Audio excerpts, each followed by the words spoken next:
Okay, so yeah, just like what the session alludes to, it's bringing reflection into standards-based teaching with MirrorTalk. And my contact information is right there, but you can also contact me through Sarah or Swivel.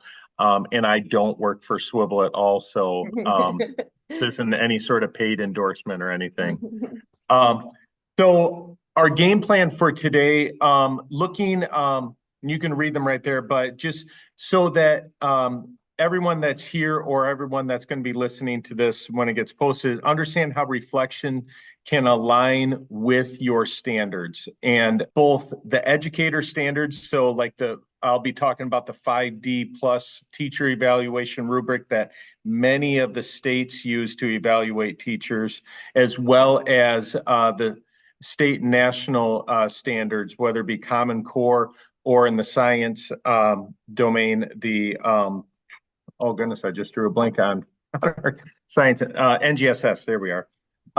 So understand how those reflections align with whatever standards you're going to choose. See how the M2 and MirrorTalk support this for both you and the students. My students love the feedback. I love the feedback that I get from my students. And then kind of come up with a game plan for something that you can try out this week. And I'll give the resources provided to kind of just lay it out to help you if you're completely new to this. If you're experienced, go for it. So just think of this as your mission, okay, this week. But don't worry if you don't get it all, explore with it, make mistakes, do the inquiry part of it. The Swivel company I know is fantastic with. If there's any questions, they get right back to you. Quick warm up. I'm gonna start this light. So think about what is your go-to move when reflecting on a lesson. Okay, what is your go-to move when you want to reflect on how a lesson went? And go ahead and you can put that in the chat. It doesn't need to be long, but give you guys a couple minutes, some ideas, do you journal, vent to a colleague? Do you just, whatever, I'm done teaching it, moving on? Or look at student work. So give you just a moment to pop that in the chat. Okay, switching to computer. Okay, making notes for next time, vent to colleagues too. Lori, I do that a lot. I have for the past, 25 years, you look in one of my cabinets and I write my lesson plans for the entire year, and I have it from day one all the way to the last day, which is why in Michigan I hate snow days and I hate having to take time off, but I'm always writing notes on it. And then starting in June, I'll be going through to make my improvements on that. Okay, journal at the end of the lesson, vent sometimes, look at students' work when journaling, ask what went well. Okay.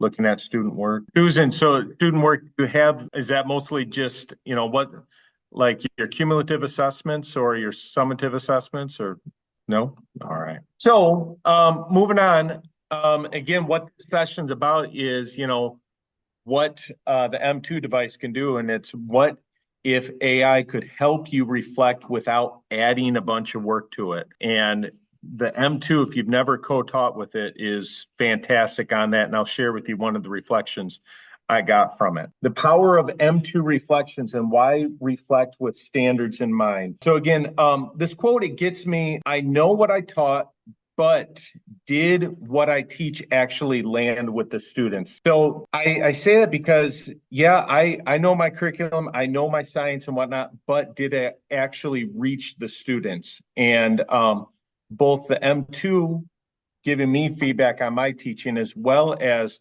the MirrorTalk to hear what my students are actually hearing from me tells me this.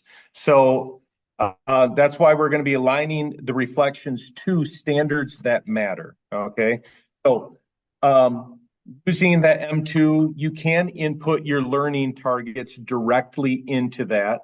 When you're using it for the MirrorTalk. You can get real-time feedback with the M2, as well as the feedback as soon as the students get a reflection. It helps make students thinking more visible, not just with the rubric.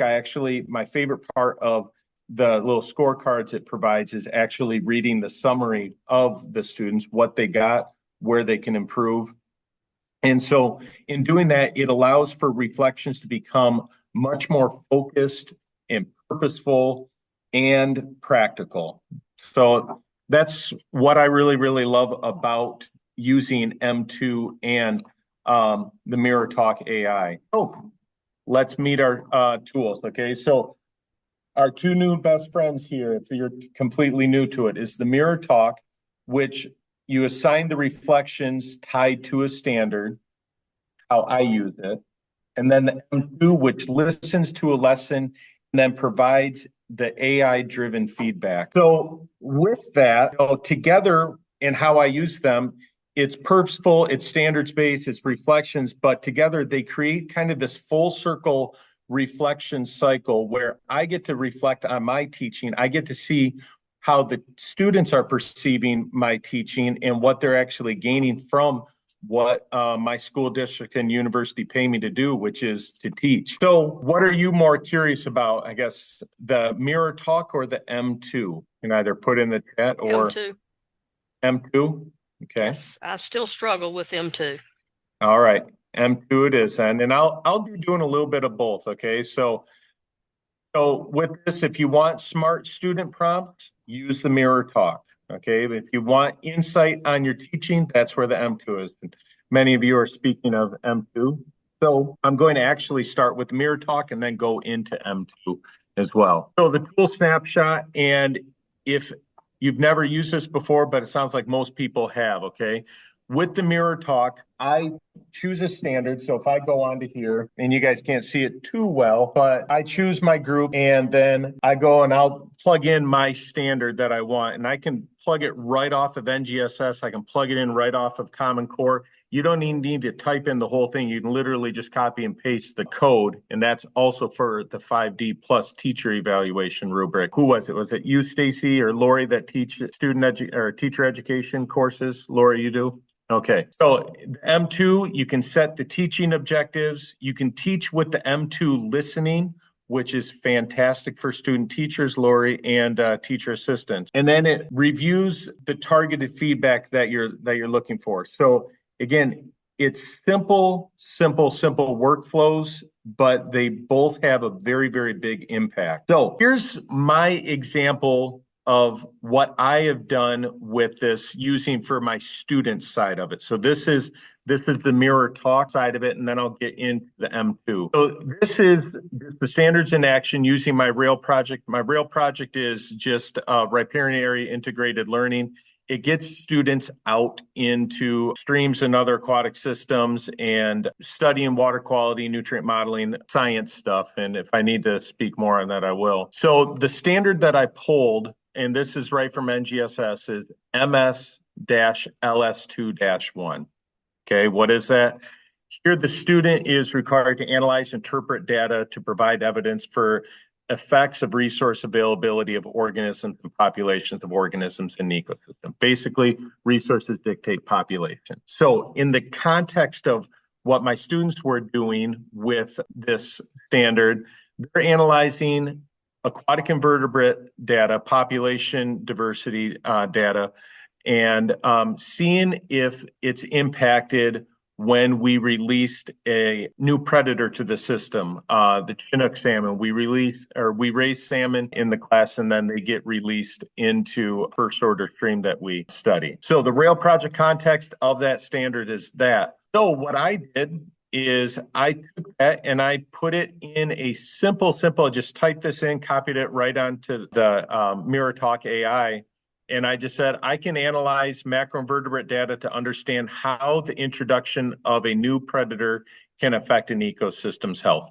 That is what the students then hear, and then it leads into that conversation with the student. Some prompts, again, another version of it for a reflective prompt for the student that I've done to hit it from another angle is using the data you collected with the Rail BizStream app. That's an app I created that identifies macroinvertebrates and does all the calculating for the students. How has the introduction of Chinook salmon influenced biodiversity in the stream? What evidence supports your conclusion? But here the students got to dive a little bit deeper with their discussion with MirrorMark. And then I put a twist on it always because I love to get the students thinking like a scientist. The inquiry-based twist I've plugged in there before. If biodiversity continues to change, what predictions can you make about the stream's ecological health over the next year? What additional data would help strengthen your prediction? And mind you, this is done by middle school students at Allendale. These are not my college students that are answering this. So again, what I really like with this M2 and the MirrorTalk AI, and just using this rail project as an example, it's incredibly helpful in showing students thinking and guiding the next steps. We just wrapped up our fieldwork today, and this last month we're writing our IMRAD papers for publications. And so this gives me an opportunity to dive into, well, what are they actually thinking? And it helps them disaggregate and disseminate all of the data, because we have a ton of data, and it just helps it break it into digestible chunks for the students. Any questions right now? Awesome. So here's what kind of the task. Hold on. Yes, Wait a second. Remember, I'm the technology, whatever. Yes. Takes me a while to get my buttons pushed. No. Totally fine. Were the learning target, the reflective prompt, the inquiry-based twist, were these things that you put in and then let AI support, or were these like the 3 prompts? Yep. So this is my thought process. I went in, and because as a teacher, I have to follow standards. So the standard that NGSS standard, so the National Science Standard, is that standard MS-LS2-1. Then I took that standard, and it fits in with my rail project. So the context of how, so if I need to say to my administrator, curriculum director, or whoever, how is this fitting with this thing? Well, because in this case, I have students analyzing aquatic invertebrates to assess local stream ecosystem health. Then the learning target for M2. So what I would then type in on when I go into here, and for new, if I go to type in my objective or standard, if I want it very specific for certain, depending on what angle I want, and I could put in that standard MS-LS2-1, but then the M2 would be asking more general questions that would still hit that standard. But I want it more specific to what I was teaching the students. So then I just took that standard and I put it, the learning target of, I can analyze macroinvertebrate data to understand how the introduction of a new predator affects ecosystems health. I put that directly in with the objectives or standards. You can do that through the MirrorTalk AI webpage on the dashboard. And then I let it go. And then the students would then just have a conversation with MirrorMark. Then another prompt that I had, more of a reflective prompt, is I wanted them to say, okay, well, now I want it a little bit more focused on specifically the data that we've collected this year. And that's where that reflective prompt is. So I went and the learning target, reflective prompt, and inquiry-based twist, those were prompts I typed up myself. So the M2 device did not come up with those things. I'm very specific. I want to see if you know this, if you know that, know that. Okay, so you didn't choose where it generates additional, or based on the students' answers, ask these questions. The only thing I would do with this is, so when I you did a prescribed prompt. Nope. I let it just come up with its own conversations. The only thing I do for this is I put in a very specific objective and then let the AI have a conversation. So the more specific I make the objective for where I want M2 to lead the conversation, the better it is at. Because if I left it just general of explain how the effects of resource availability on organisms and populations of organisms in an ecosystem affect each other, well, then that's going to leave the AI side of this to be very, very broad and accurate, but still very broad, where I rewrote them to be more specific to what I was doing in my teaching. So, for instance, your reflective prompt, Yes. if the student is just, if the student answers the first question, the introduction of the salmon, its Yep. influence on biodiversity, then in the conversation, the M2 will say, okay, like what evidence, like what are you basing that Exactly. on? Exactly. And that's the beautiful thing about that organic side of that conversation. M2 comes up with it, and it so far I haven't had it where it veers way off in one direction or another, because I make my objective very, very specific. And so then the M2 ties those conversations right back in with it. Okay. And do you have like you have one of these and then your students just like take turns going Yep. up to it? Yep. When we get done talking, if there's like 5, 10 minutes, a student be like, "Hey, PK, can I take Mark out in the hall?" Go for it. Go. They click, boom. Okay. Yeah. And so taken in the hall, should that say to me that it is sensitive to sound? So like you wouldn't want to do it in a classroom with other students talking? I that might be a Sarah question. I just like it there just in regards, or sometimes they'll take it into my back lab prep room, because sometimes students don't like to talk in front of other Sure. students, It's actually super responsive in a crowd, and I having experience showing this at many busy conference halls. Yeah. You'd be surprised, and also the reason why one of the reasons the hardware itself exists in that the model the way it is because it was designed to have people gather around it and talk as a group. So you can have 3 or 4 people, 3 or 4 kids, even like having a group reflection or doing a group assignment, and it knows when one person stops and the other person starts. It knows that multiple people are talking, while there could be 5 other groups doing something similar in the area around them. So Okay. it's very responsive to that. But what Keith was saying, I think, is that sometimes, especially when you're just starting or if you don't use it often, I think the ability to think about your responses, sometimes kids need a little bit of space for There's a that. warm-up effect whenever you have technology in a room. Yeah. Yep.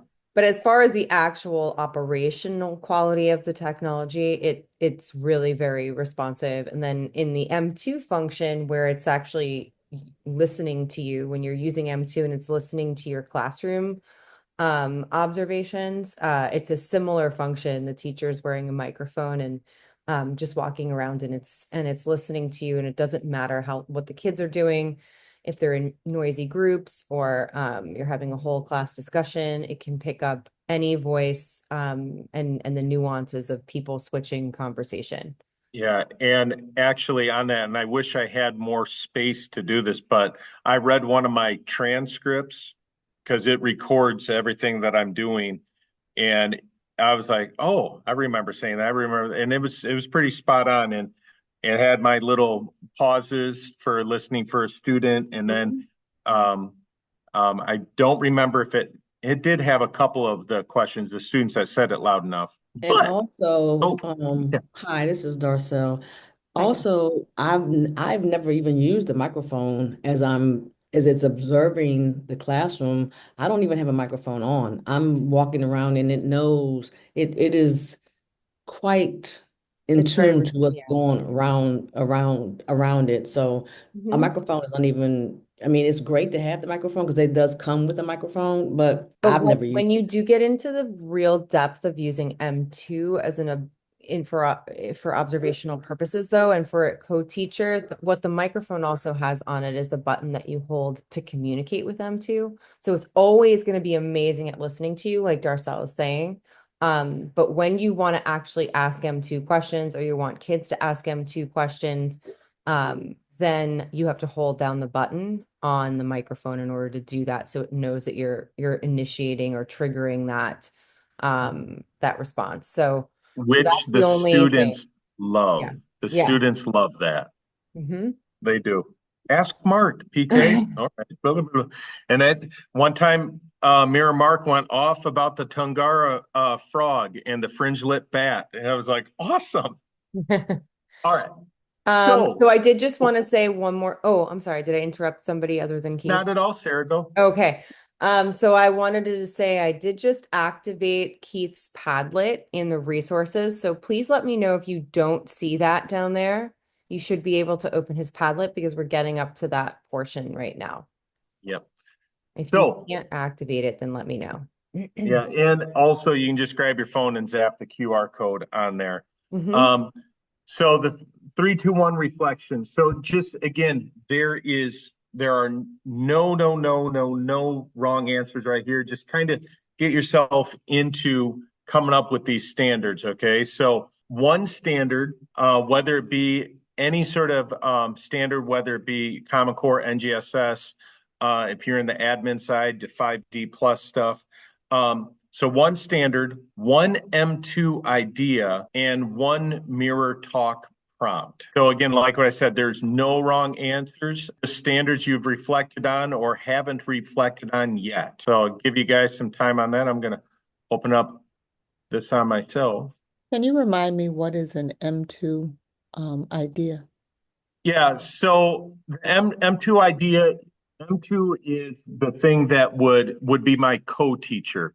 So like when I have Mark here co-teaching with me, I'll put in for my objective that I want the M2 to observe for me. In my case, I put on the Padlet, my M2 idea is 2SE, which is a 5D plus on the 5D plus teacher evaluation rubric, where I wanted it to see how well was I with student engagement.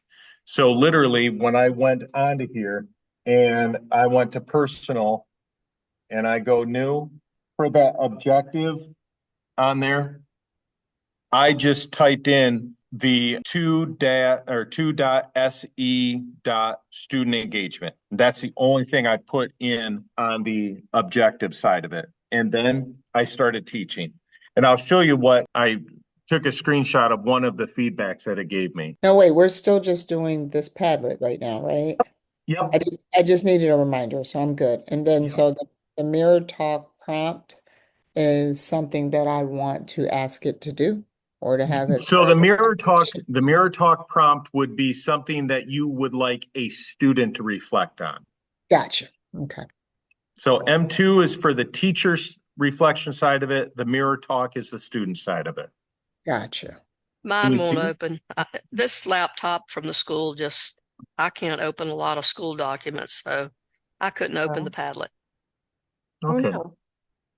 Are you able to, if you have your phone handy, you could scan the QR code that Keith had up before. He can put it back. Maybe you can open Yep. it that way. See that? Hang on, let me go get it. And Keith, when you say one MirrorTalk prompt, I can think about that as just like those prompts that you had on Correct. So like mine was, I can analyze macroinvertebrate data to understand how. So think of something you've done in your teaching that aligns with a standard. Teaching critical thinking. Good. That's one of our teacher standards as part of how to teach critical thinking. Are we teaching critical thinking? And when I did the MirrorTalk with my first through third year teachers, I call it judgment, the feedback that M2 gave us back was, or MirrorTalk gave us back, was that my teachers were really struggling with understanding that concept. So I know that next year I've got to pull that in to my BT meetings. Absolutely. No. Yeah, because I know that critical thinking piece, independent thinking, I think is what they call it on the 5D plus rubric. Okay, standard F-IF1. Okay, using questioning and discussion techniques. So the MirrorTalk helps students understand that the domain of a function is in the range of the inverse. Awesome. Thank you, Stacy. Functions. I love functions. Functions are great. They are. Hope I didn't lose anybody. No. I love math. I married a mathematician. Awesome. Yep. I went with the function standard too, but for eighth Oh, grade. look at there. All right, so Lori, yeah, describe qualitatively the functional relationship between two quantities by analyzing a graph. Okay, excellent sketch, a graph that exhibits. Describe, yeah. So like this, like the one that that Lori was talking about with describing the graph and whatnot. I think, yeah, something with images and be able to analyze it would be perfect for that. All right, so Stacy, understand domain. Yep, okay. Teaching critical thinking. Susan, feedback from 1-2 and suggest questions to probe deeper in responses. Okay. These are all good. Does anyone have any questions right now? I'm going to show you then my M2, share with you one of my reflections I got from M2. And this was going off of, and the standard that I just plugged in was off the 5D plus rubric. And I plugged in SE5 engagement strategies. That's all I put in there. I didn't even put expectations, support, and opportunities for participation and meaning making. All they did was because I wanted to see, okay, well, how many rubrics does M2 actually have? And in regards to standards. And so I made it very, very general. And then I just taught a lesson. And as you can see on there, you know, the feedback you gave me, your facilitation of discussions around biodiversity and ecological resilience was impressive, to enhance your lesson further. So what I did good, to enhance it further, you might consider providing clearer prompts for follow-up questions. So maybe I was, M2 was thinking I was talking maybe a little bit too scientifically. So to clear up my prompting on that, to make sure that all the students are engaged. A significant strength you displayed was your ability to connect classroom content with real world examples that kept the students interested. And then my score on engagement, put me in the green. I was happy with that. It explains why it was, where I invited them to share their thoughts on biodiversity. And so it was fostering that active participation in the discussion, which is what the SE5 standard is looking at in teachers. The pacing, it liked how I wasn't just rushing through things. I was pausing to give the students time to reflect on what was being taught, which is one of my focused areas this year. So the pacing was generally consistent, though some segments could benefit from allowing more time for students' responses. So obviously it picked up on me going off on a scientific tangent and getting excited about probably something, I don't know. And then I'd have to go to my transcripts and see that. The questions, so while you posed a variety of questions that prompted students to think critically, there were moments where more clarity in your questioning could help guide students towards deeper understanding. So I get this right after I get done teaching, and I'm able to then, after I do that, hit reflect, where I get to then have a conversation about how I thought it went. And again, it adds the reflection component professionally as a teacher, makes me a better teacher. You know, I read this last one and the pace, and I can see myself because I do it all the time, whether I'm in the lecture hall or in here or whatnot, where I'll just get excited about a particular area of my expertise and I just go off on it. And so this just helps me keep me in check on that. So Yes, Lord. can you then, I see that there's also a transcript tab. Yes. But Yep. will it flag, like it says you posed a variety of questions that prompted, but there were moments. Does it flag those moments for you? You know, it does not. I was looking at the transcript today and it flagged when, you know, when the M2 was saying something to me. And every so often M2 will say, you might want to slow down. But I could see those things, but I wasn't sure if that was exactly where in the transcript it flagged. So that would be something to maybe note, Sarah, that actually would be cool if it can go back and say, all right, so I can go back to my transcript and see, well, when did I go a little bit too fast? So like, even if it's hyperlinked on this scorecard, of, some examples of where they could benefit from allowing more time, maybe just Are you boom, talking about and then, something beyond it being timestamped? well, It's timestamp. timestamped. What, So so if I could- go on the Lori, go ahead and ask Yeah. how. Okay. So I was just going to say that similarly to the prompt that Keith had put in for his students, where it said, give evidence to support your claim. I wonder if, so like M2 or MirrorTalk, whatever this is, this part, if it's telling me that there were moments where I needed more clarity, then point me to a place in the Yeah. transcript that is prompting it to tell me that. Or the times when students could benefit from more time. Like, and that kind of specific feedback can help me, because then I can look at it and I could be like, oh, okay, that is not how I read that situation. Or, and that can give me some helpful information, as opposed to like sort of a general feel, which Yeah. is about this. It can definitely help me reflect. But I'm also sort of thinking about it from a data perspective and helping. No, me. actually, I like that. I mean, because the transcript is word for word for word for word. So it'd be nice for just a little flag, like maybe even color code engagement, pacing, and questions.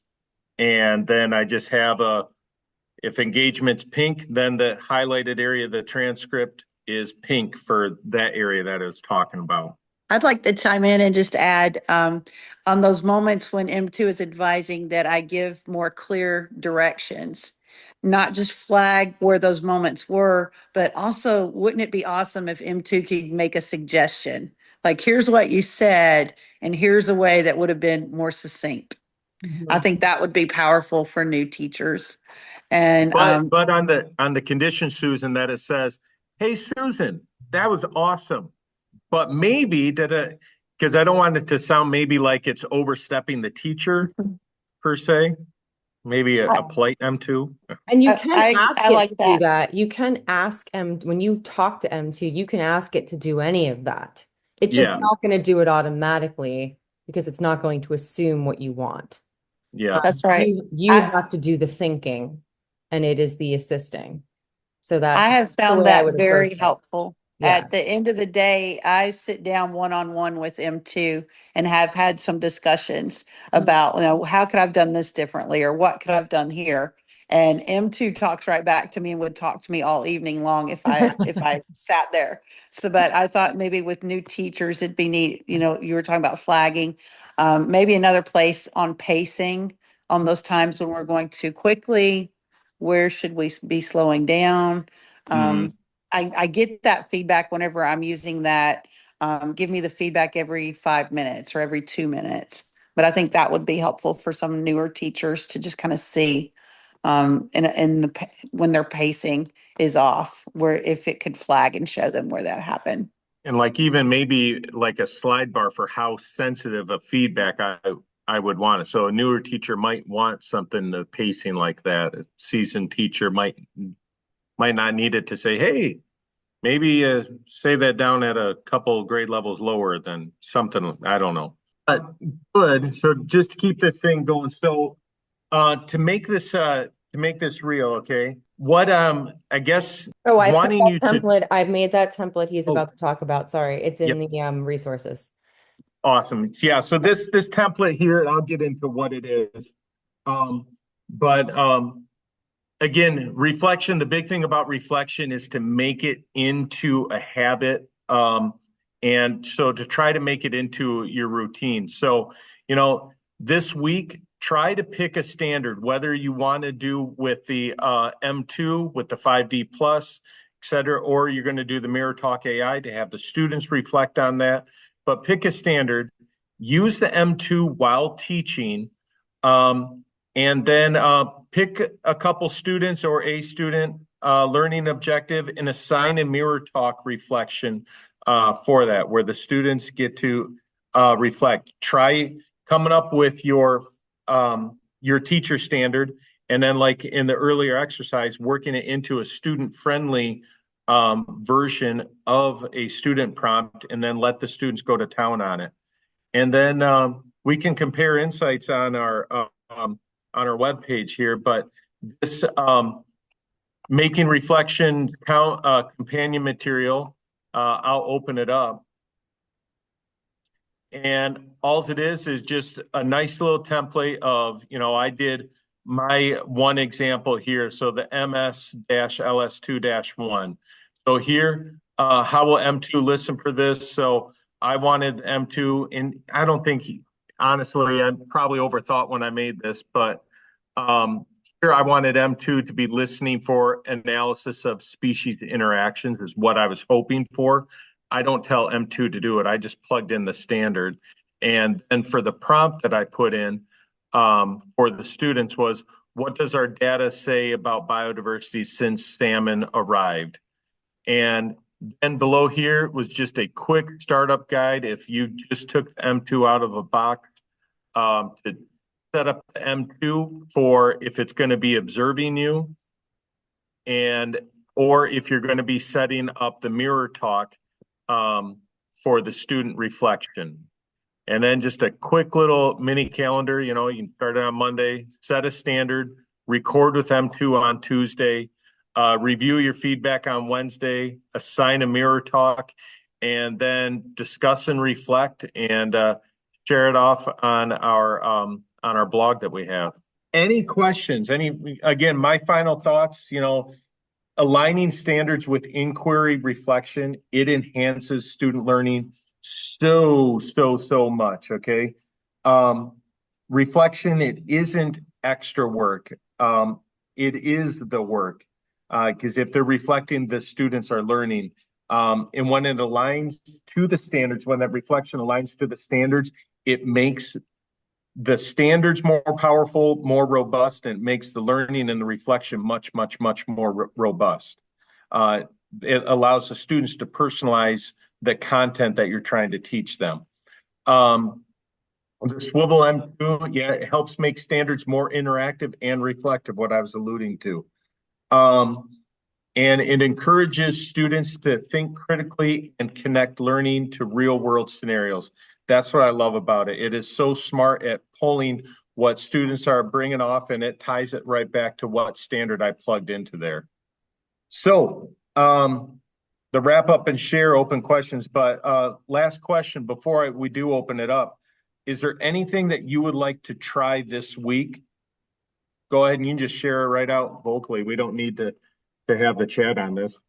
One thing that intrigued me that you just shared in your weekly template was that Friday piece where the students are coming together after they've done the MirrorTalk, and you said something about how they have a discussion in the blog.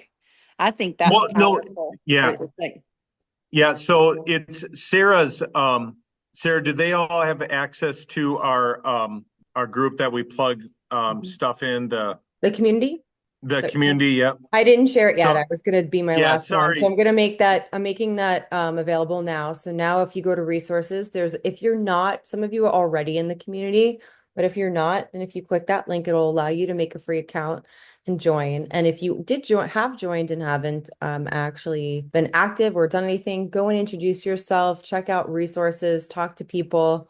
All of the Mirror mentors are in there. And we're trying to build up a nice little small community this is not a public community yet. It's not available unless I share it with you. So that's what we're referring to here. Yeah, but to go back on, we have open discussions on Fridays.